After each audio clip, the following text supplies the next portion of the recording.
In today's video, I'm going to teach you how to convert PDF to Excel using Adobe Acrobat Pro.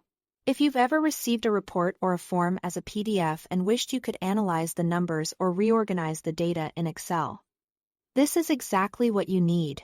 We'll take a PDF and turn it into a Microsoft Excel workbook in just a few clicks.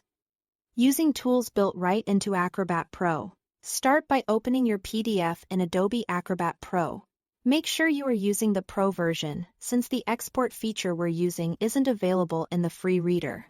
Once the document is open, look to the right-hand pane for the Export PDF tool. It typically appears alongside other common tools.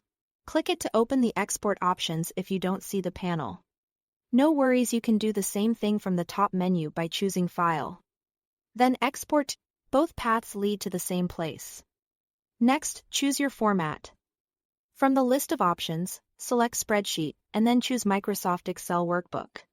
This option will create a standard XLSX file that opens in Excel and other compatible spreadsheet apps. Acrobat will do its best to identify tables, columns, and rows, so your data lands in the right cells now. Click the Export button. Depending on the size and complexity of your PDF, the conversion may take a moment.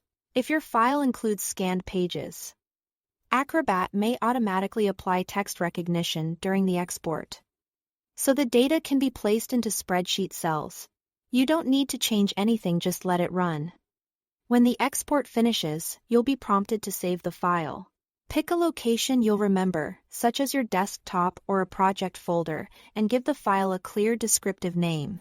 That's it, the conversion is complete, and your new Excel workbook is ready. Thanks for watching.